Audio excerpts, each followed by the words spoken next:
तस्मै श्री गुरवे नमः।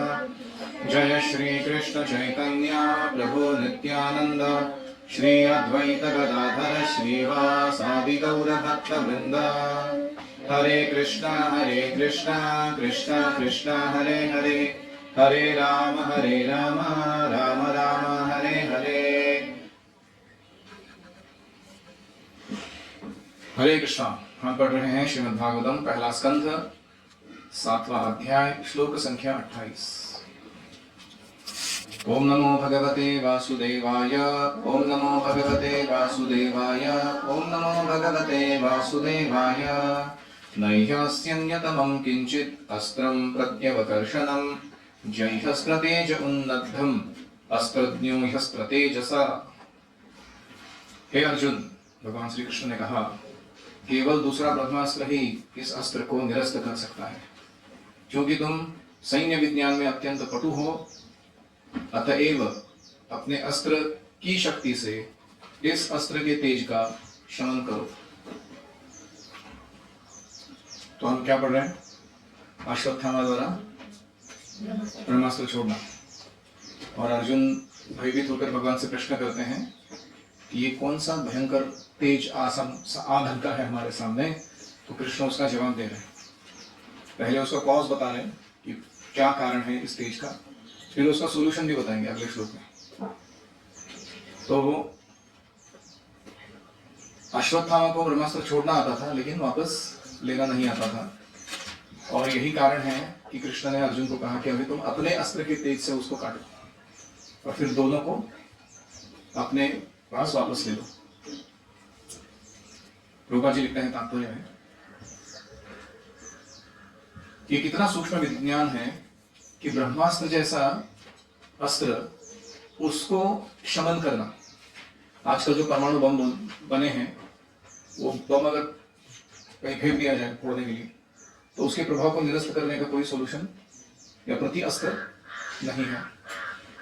लेकिन अर्जुन के पास ऐसी कला है कि वो ऐसे भी भयंकर अस्त्रों को पुनः निष्फल बनाकर वो वापस ला सकता था अपने पास। तो इसका कारण क्या था? तो अश्वत्थामा ये हालांकि ब्रह्मचारी था, उसने शादी नहीं की थी, और अर्जुन विवाहित था, उसकी 3 शादियां हो चुकी थी। कौन कौन? सुभद्रा, द्रौपदी और उलूपी, एक नाग कन्या थी। मणिपुर का जो अभी का जो वैष्णव स्टेट है, वो उलूपी के ही आगे बभ्रुवाहन वगैरह वगैरह जो उनके वंशज आए, उनसे बना हुआ स्टेट है वो मणिपुर। अभी भी वहां पे वैष्णव धर्म बहुत तीव्रता से पालन करने वाले लोग हैं। तो अर्जुन जो है 3 पत्नियों वाला गृहस्थ था, और अश्वत्थामा जो है वो तथाकथित ब्रह्मचारी था। लेकिन एक कारण आचार्यगण बताते हैं क्यों अश्वत्थामा ब्रह्मास्त्र वापस नहीं ले पाता था, क्योंकि वो अपने ब्रह्मचर्य को ठीक से पालन नहीं किया था। दुर्योधन ने मरते समय जब अश्वत्थामा को कहा कि मेरे सारे पुत्र मारे गए हैं, सारे भाई मारे गए हैं, पांडवों को अपोज करने वाला कोई बचा नहीं है, मेरी जांग फोड़ के मेरे को इधर भीम ने डाला हुआ है, मैं तो अभी मरने ही वाला हूँ। इस परिस्थिति में कुरु या कौरवों का कोई वंशधिक कौन है? आगे चलाएगा कौन मेरे इस संघर्ष को पांडवों के खिलाफ? तो तुम क्या करो, मेरी पत्नी से गर्भधारणा करके एक पुत्र उत्पन्न करो, ऐसे दुर्योधन ने कहा। तो अश्वत्थामा ने कुछ क्षणों के लिए उस बात पर गौर किया, और उसके कारण उसका मानसिक पतन हो गया। वो ब्रह्मचर्य ठीक से पालन नहीं किया, और फिर उसके बाद उसकी पोटेंसी कम हो गई। और इसके विपरीत अर्जुन है, एक गृहस्थ ब्रह्मचर्य पालन करते थे, अपने स्त्री से तब तक संग नहीं करते थे जब तक वो पुत्र की उत्पत्ति करना नहीं चाहते। तो ये जो है, ये हायर क्वालिटी ऑफ ब्रह्मचर्य माना गया है। और इसी के कारण अर्जुन के पास वो शुद्धता, पवित्रता थी कि वो ब्रह्मास्त्र को वापस ला सकते थे। हमें सीखने लायक ये है कि जब हम ब्रह्मचर्य आश्रम में हैं, we should follow higher standards of mental purity. हमें जितना हो सके उतना अपने मानसिक पवित्रता को भी बचाए रखना चाहिए। शारीरिक पवित्रता तो बचनी ही चाहिए, लेकिन मन में भी हमें कर्मणा मनसा वाचा सर्वावस्थासु सर्वदा सर्वत्र मैथुन त्यागो ब्रह्मचर्यम प्रचक्षते। काम कर्मणा मतलब कार्य में, मनसा मतलब मन में, वाचा मतलब वाणी में। हमें कभी भी सेक्स या सेक्सुअल टॉपिक्स के ऊपर चर्चा नहीं करनी चाहिए। अब जब 21 उम्र के हो जाओगे आपके लिए अनुरूप वधु ढूंढ कर ला के दी जाएगी और उस समय आप इस टॉपिक में एंट्री मार सकते हैं, वो भी विधि विधानों के अनुसार धर्म पालन करने के लिए। लेकिन तब तक आपको, जैसे आज एकादशी है तो आपने ग्रेन्स नहीं खाए ना, किसी को टेम्पटेशन हुआ आज, कुछ नहीं हुआ क्योंकि हमने प्रण लिया था कि आज एकादशी है, हम ग्रेन्स नहीं खाते, बस ना करो। ऐसे ही आपने स्त्रियों से फास्टिंग करने का व्रत लिया 21 साल तक जैसे अन्न से फास्टिंग कर रहा हूं, वैसे ही ये भी बृहद व्रत कहा गया है, इसको बहुत बड़ा व्रत है। तो इसको करने से आपके अंदर जो मानसिक शारीरिक शक्ति है, बल है और आध्यात्मिक बल है, बहुत बढ़ जाता है। फिर सही समय आने पर आप गृहस्थाश्रम में प्रवेश कर सकते हैं। तो भगवान ने क्या क्या कहा, निश्चय ही अन्य कोई अस्त्र इसको परास्त नहीं कर पाएगा। तुम क्या करो, इसके प्रति अपना ब्रह्मास्त्र छोड़ो और उसको शमन करते करते दोनों ब्रह्मास्त्र को वापस बुला लो। तो ये अस्त्र उसको दमन करेगा, फिर इसके कहिए में, इसके कब्जे में आने के बाद आप अपने अस्त्र को जो वापस बुलाओगे तो वो भी अस्त्र आपके साथ वापस आएगा।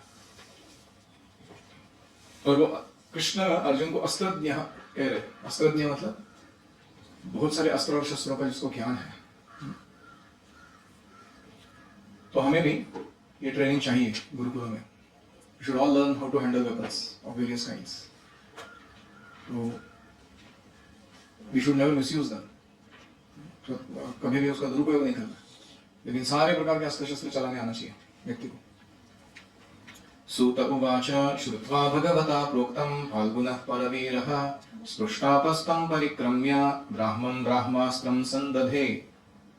श्री सूत गोस्वामी ने कहा, भगवान से यह सुनकर अर्जुन ने शुद्धि के लिए जल का स्पर्श किया। इंटरेस्टिंग है, ये लोग आजकल सब जगह कैरी करते हैं, including in the battlefield on the chariot. Interesting लोग हैं, वैदिक कल्चर कुछ अलग ही दुनिया है वो।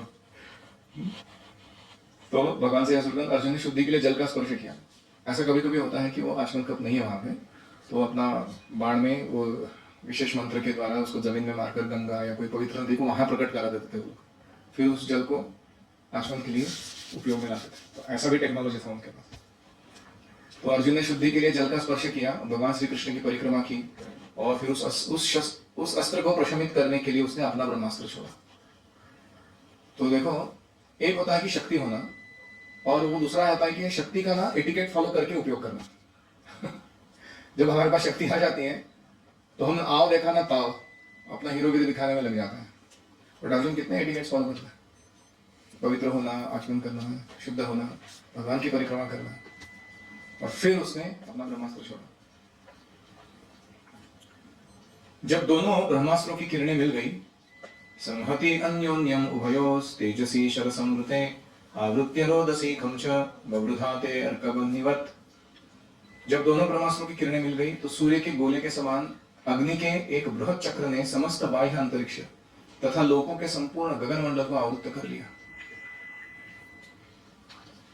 तो ब्रह्मास्त्र का जो तेज है वो प्रलय के समान जो सूर्य होते हैं उसके गोले से निकलने वाली अग्नि कैसी होगी। ऐसा कहते हैं कि अलग अलग प्रकार से प्रलय होता है। उसमें से एक होता है जिसमें सूरज जो है एक, वो 12 बन जाते हैं, 12 suns that manifest, और वो 12 के 12 एक साथ जो पूरे अलग अलग ब्रह्मांड के लोग हैं उनको जलाना शुरू करते हैं। पृथ्वी का तो पूरा हाहाकार हो जाता है भूमंडल में। तो ऐसा एक तरीका है प्रलय लाने का। तो अगर ऐसे सूर्य अचानक ताप बढ़ा दे तो कैसे लगेगा, ऐसे ही वो ब्रह्मास्त्र का तेज था।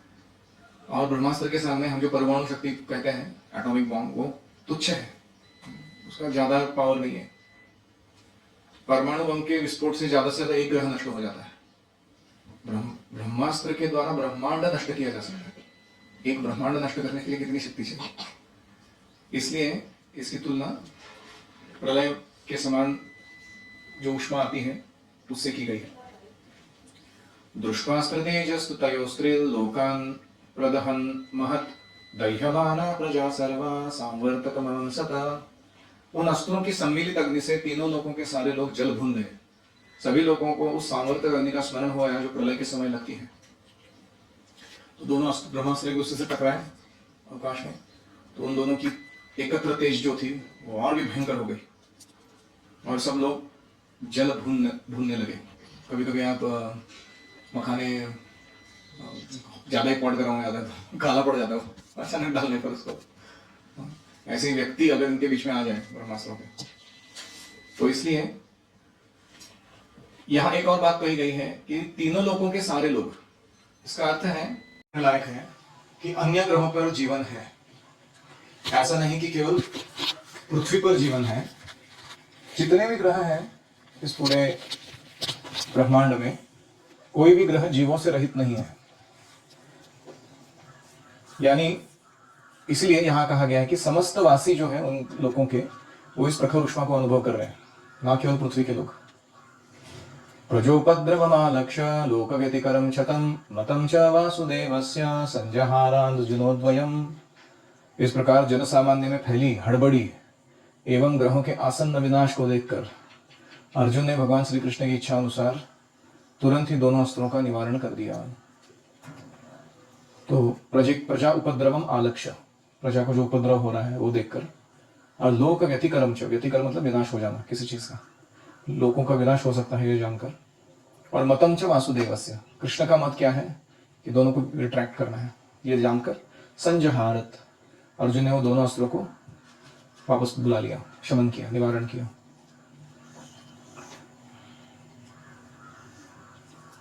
प्रभुपाद जी लिखते हैं, कुछ लोग सोचते हैं कि आजकल जो एटॉमिक बॉम्ब्स बने हैं, परमाणु बम, उसको अगर फोड़ देंगे हम लोग, पृथ्वी नष्ट हो जाएगी और हम बहुत सारा विनाश अनुभव करेंगे।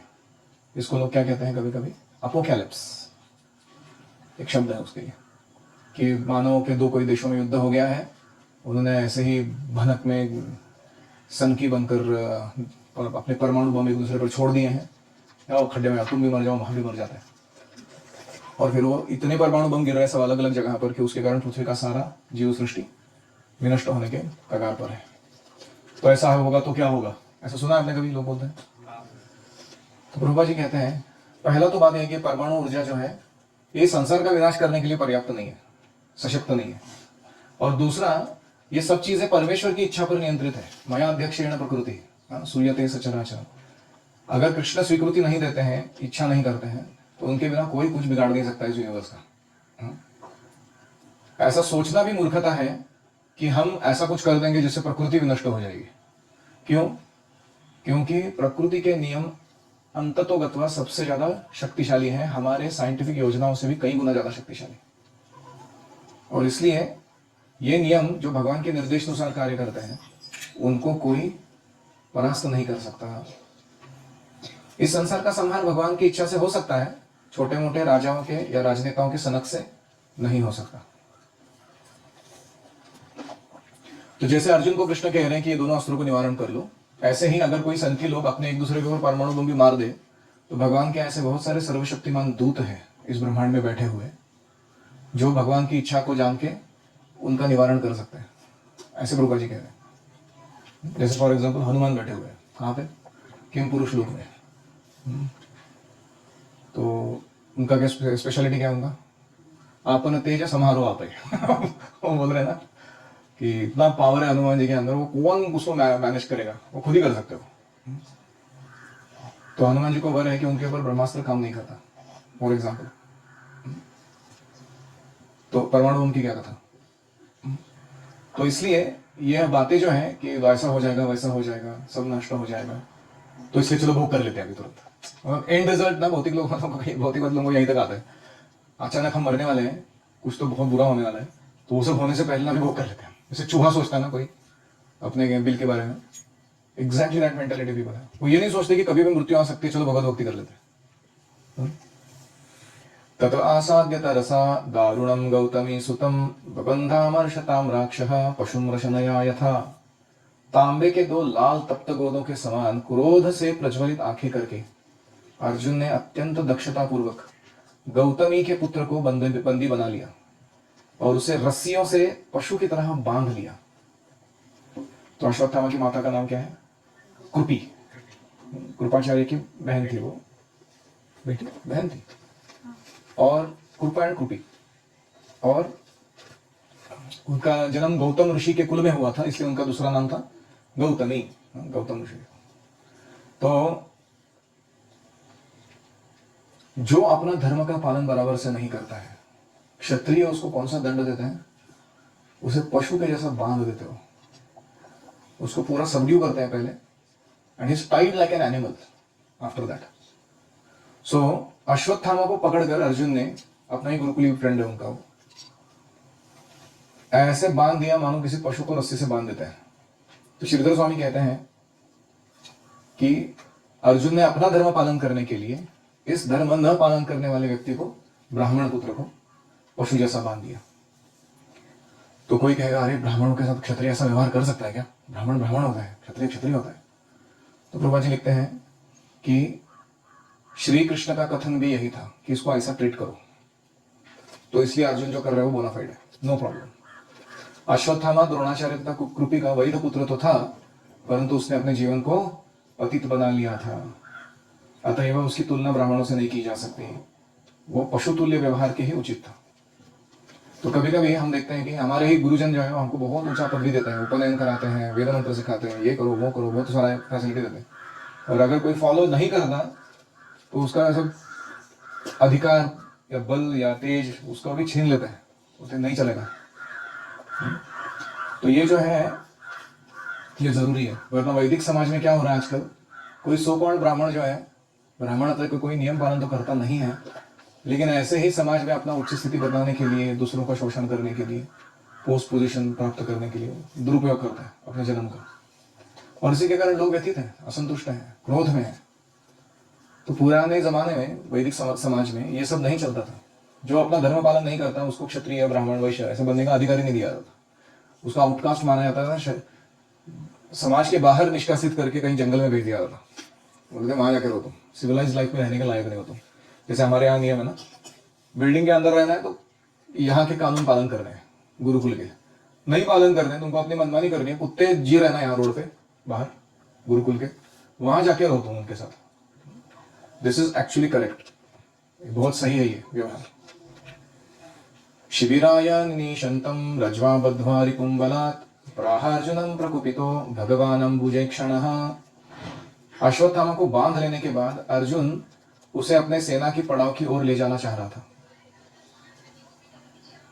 यानी जहां कहीं भी उसकी सेना थी, कैंप एरिया, वहां जा रहा था. अपने कमल नेत्रों से देखते हुए भगवान श्री कृष्ण ने क्रुद्ध अर्जुन से इस प्रकार कहा. अभी देखो प्रभुपाद जी क्या सुंदर लिखते हैं. यहां पर अर्जुन और कृष्ण के आंखों की तुलना एक दूसरे से की गई है.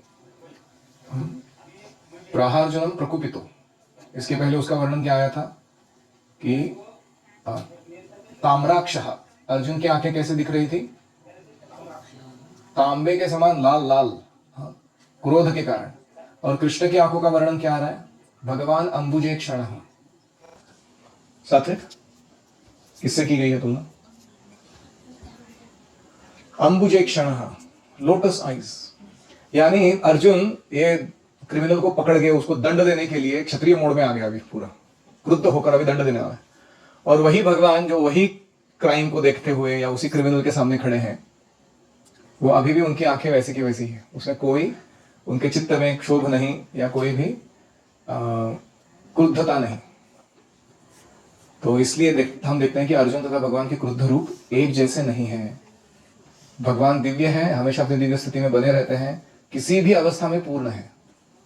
उनका क्रोध जो बद्ध जीवों के क्रोध जैसा नहीं होता. और इसीलिए भगवान का क्रोध और उनकी प्रसन्नता दोनों समान है. यानी भगवान डांट लगाते हैं, दंड भी देते हैं, तो वही कृपा ही है वो भगवान की.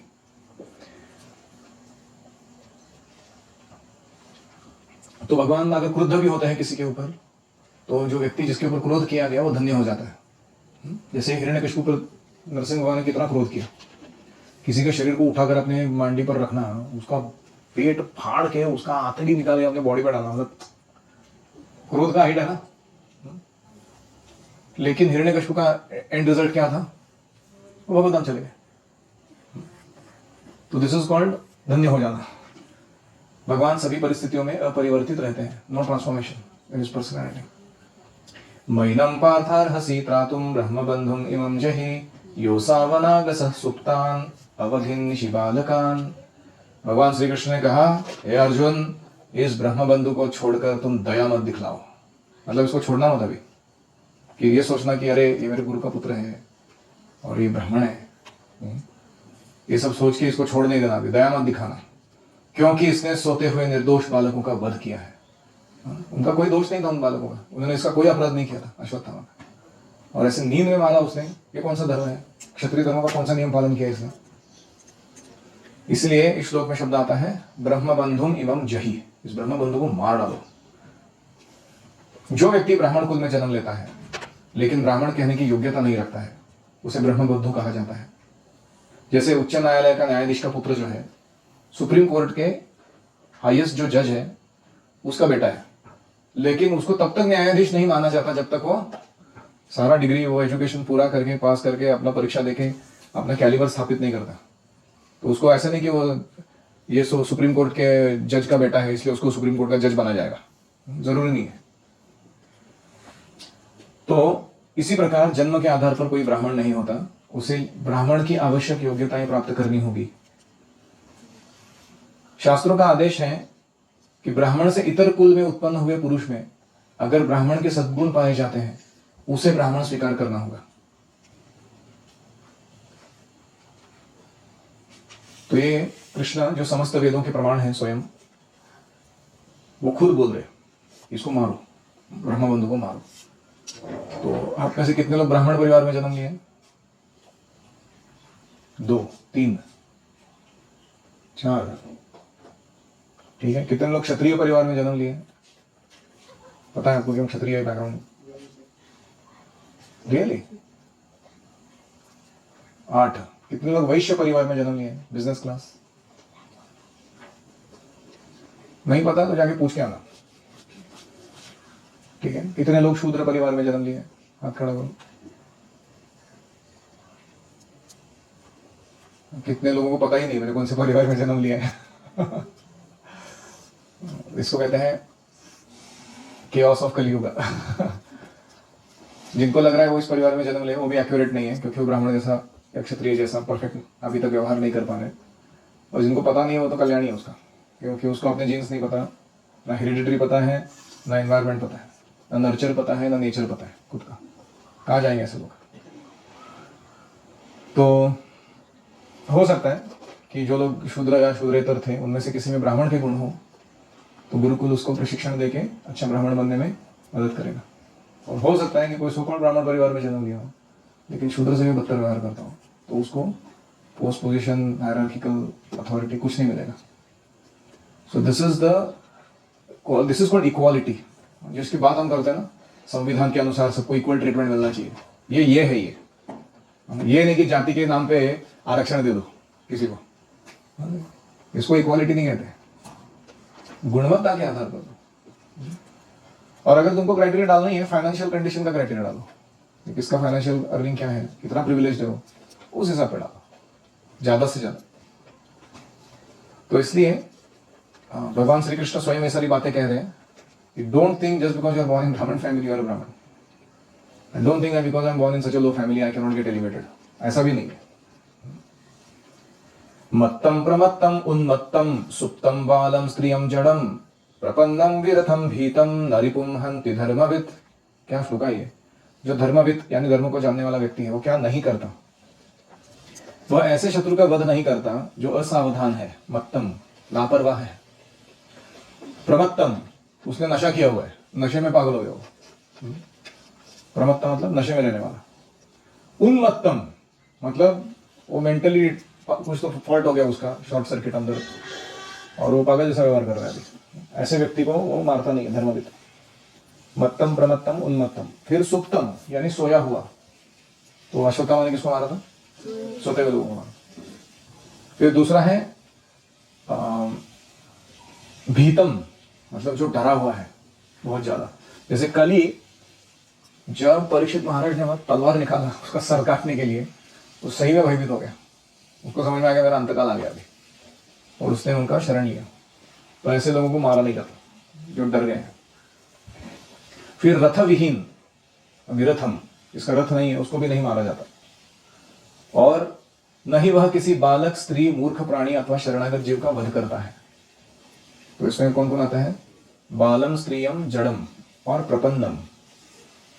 तो बालकों का वध नहीं करना चाहिए, स्त्रियों का नहीं करना चाहिए, और जड़म, कोई मूर्ख व्यक्ति है, जड़ बुद्धि है, वो समझ में नहीं आ रहा लाइफ में क्या चल रहा है।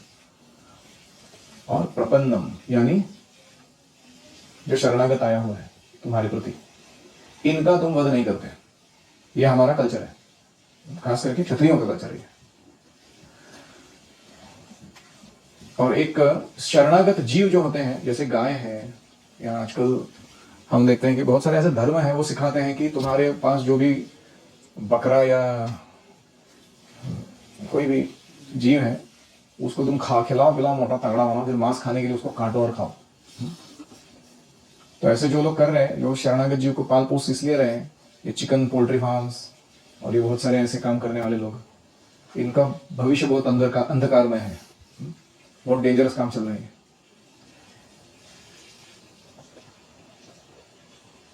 तो धर्म के युद्ध के भी कुछ नियम है, और कोई राजनेता अपनी सनक आ गई इसलिए युद्ध घोषित नहीं कर सकता।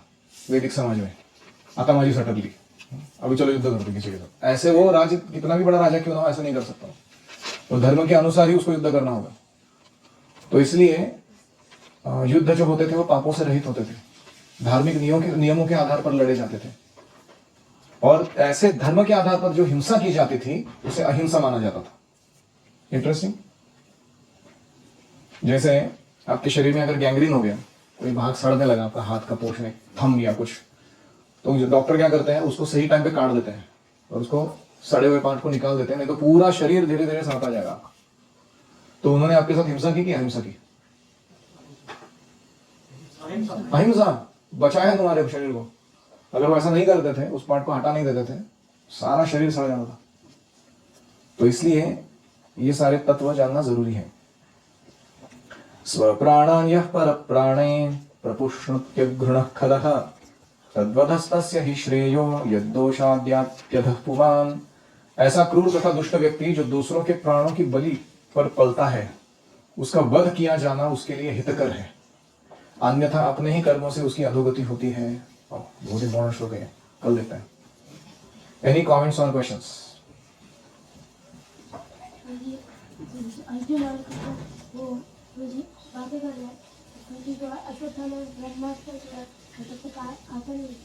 क्या सुना अभी तक आपने?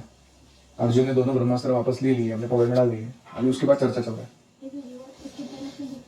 कृष्ण आधे ही गए मारने के लिए, तो फिर कितने टाइम वो जो ब्रह्मास्त्र छोड़ा वहाँ पे? मुझे एग्जैक्टली पता नहीं कि कितने नैनो सेकंड्स मिली सेकंड्स या कितने मिनट्स का समय लगता है ब्रह्मास्त्र को इफेक्ट लेने में, लेकिन यहाँ जान पड़ रहा है कि थोड़ा टाइम लगता है उसका इफेक्ट आने में। तो उसके बीच में उन्होंने अपना काम निपटा लिया था। जैसे रशिया से अमेरिका की तरफ किसी ने मार दिया परमाणु बम, पता चल गया कि मार दिया, कुछ तो समय लगता है ना उसका इफेक्ट करने के लिए, उसके बीच में उन्होंने निपटा दिया उसको।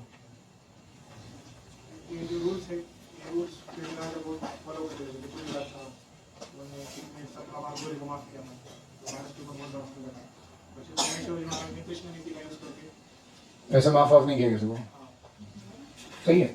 शठे प्रति शाठ्यम, वो कोई नॉनसेंस है, हमको ठगने के लिए आया हुआ है, उसको ऐसा ठग देने का कि उसको समझ में भी नहीं आना चाहिए क्या हो गया मेरे लाइफ में। ये हमारा नीति है। तो अति अच्छा बनना भी अच्छा नहीं है। एक बार दो बार ठीक है, उसके बाद नहीं। जैसे गुरुकुल में भी है, एक बार दो बार माफ कर देते हैं, हर बार गलती करना सबका घर जाओ। इज नॉट सिंसियर, वो समझ में नहीं आ रहा उसको सीरियसनेस। तो we don't want to train such people. Those who can't maintain purity, it becomes difficult, क्योंकि कल जाके वो इसका दुरुपयोग करेंगे। They will be ब्रह्म राक्षस। नॉलेज है स्पिरिचुअलिटी का खतरनाक एकदम, लेकिन वो दुरुपयोग कर रहा है उसका।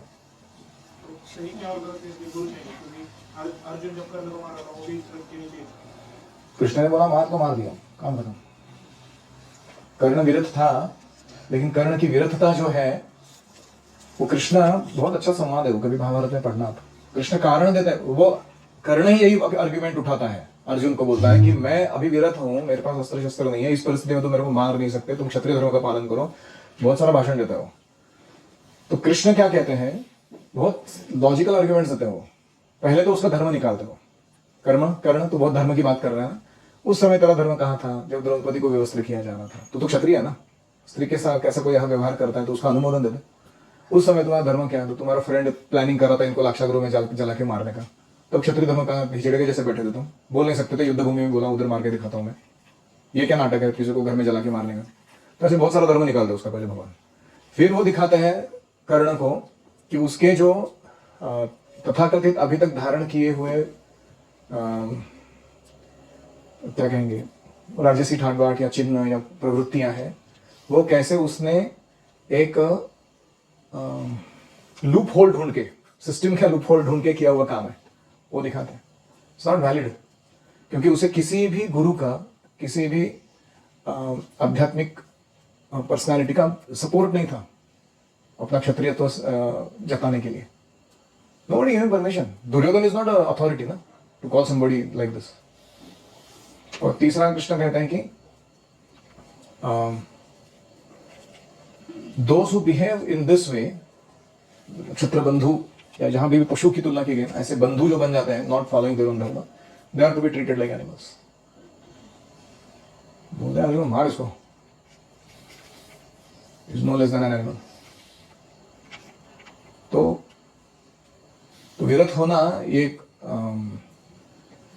शाप था उसके लिए, लेकिन वो उसके लिए वर हो गया क्योंकि शुद्ध भक्त के हाथों मरा वो, भगवान के आदेश से मरा, इसलिए उसका आगे भला हुआ, नेक्स्ट लाइफ अच्छा मिला। तो दुर्योधन की कंपनी में रहता था और ये सड़े हुए काम आगे जारी रखता था, तो उसको अगले नरक मिलने वाला था। सो ये हिंसा थी कि थी? नहीं थी, नहीं थी। क्या अभी ब्रह्मास्त्र अभी भी अस्तित्व में है, और उसके लिए क्वालिफाइड लोग चाहिए उतने शुद्धता के, उन मंत्रों को ग्रहण करने के लिए, उसको डिप्लॉय करने के लिए। अभी कलयुग के हमारे जैसे लोगों के यहाँ बस की बात नहीं है, लेकिन होगा कि आगे जाके कोई आएंगे हमारे इस्कॉन के ही चेले लोग जो ये सब टेक्नोलॉजी को पुनः रिवाइव करेंगे। यस, हम ब्रह्मचारी आश्रम में होते या ब्रह्मचारी होते तो हमें हाई स्टैंडर्ड्स फॉलो करने चाहिए। कौन था वो? मेरे 5 गर्लफ्रेंड्स है, मैं कावासाकी यामा पे लेके घूमता हूँ, डिंगे मारना। बहुत सारे लोग हैं यहाँ पे ऐसे, उनको समझ में नहीं आ रहा कि वो कर क्या रहे। पहले तो इसको कावासाकी चलाने के लिए आती है क्या? प्लास्टिक की कावासाकी यामा, उसमें 5 लड़कियां कैसे बैठेंगी, वो मेरा दूसरा प्रश्न है। तो डींगे मार रहे हो तो कुछ तो एक सेंसिबल, कुछ तो लॉजिकल बात बोलो ना तुम, कुछ भी। Attentive hearing is very important. क्यों? जैसे इधर अश्वत्थामा ने ब्रह्मास्त्र छोड़ना तो सीख लिया था, और बाद में उसको लेना नहीं आता था, तो अर्जुन को आता था, तो उसने उसका भी ब्रह्मास्त्र लिया। और कोई? और रामायण में उल्लेख आता है कि जब इंद्र का जो बेटा था वो सीता माता के प्रति जयंत उसका नाम, अपराध कर रहा था, तो भगवान ने तिनके से ब्रह्मास्त्र बनाया उसके ऊपर। करेक्ट। भगवान राम ने पास पड़ा हुआ तिनका उठाया कुशग्रास का, उसको अभिमंत्रित किया ब्रह्मास्त्र के मंत्रों से और भेज दिया। उसके बाद जब वो शरण में आया था तो भगवान उसको बोलते हैं कि ब्रह्मास्त्र भी मैंने छोड़ दिया, तो अभी ये निष्फल नहीं हो सकता, कुछ तो इफेक्ट देगा ही, तो उसकी आंख फोड़ दी भगवान ने एक। उन्होंने वापस क्यों नहीं किया? भगवान ने वापस क्यों नहीं लिया? क्योंकि वो दंडनीय था ना, वो दंड देने लायक था वो व्यक्ति, वापस क्यों लेना? उन्होंने क्या गलत किया? ये ब्रह्मास्त्र वापस लेने का फंडा ये था कि ब्रह्मास्त्र जो है ये इसने स्वयं नष्ट होते समय मैं सबको जला के खाक कर दूंगा फिर मरूंगा, ये भावना से किया हुआ काम था ये। तो दैट इज नॉट नीडेड ना, everybody should not get destroyed, तो फिर वापस ले लिया। ऐसा जरूरी नहीं है कि वो लॉजिकली हमेशा ऐसा ही होता है कि नहीं दया दिखाने तो वापस लेने, नहीं, दया दिखाया, जान नहीं लिया। ऐसे कहते हैं कि वो भी क्यों? क्योंकि सीता माता बगल में थी, इसलिए। भगवान जस्टिस ओरिएंटेड है और सीता माता उनकी मर्सी पोटेंसी है, कृपा शक्ति। तो जहां जहां सीता नहीं थी वहां बहुत भयंकर संहार हुआ, जैसे राम रावण युद्ध में। और जहां सीता थी वहां बड़ी गड़बड़ हुई थी, फिर भी थोड़ा सा ही दुखद रिएक्शन आया उसका। इसलिए कृष्ण को डायरेक्टली नहीं आना चाहिए, राधा रानी के थ्रू ही आना चाहिए। तो जैन की आंख फोड़ दी भगवान ने क्योंकि उसने गलत नजर से देखा था, some effect. Thank you very much. Srila Prabhupada की जय। ओम हरे कृष्णा कृष्णा कृष्णा हरे हरे, हरे राम राम राम हरे हरे। हरि ओम तत्सत। श्रीमद्भागवतम की जय। श्रील प्रभुपाद की जय। गौर प्रेमानंदे हरि।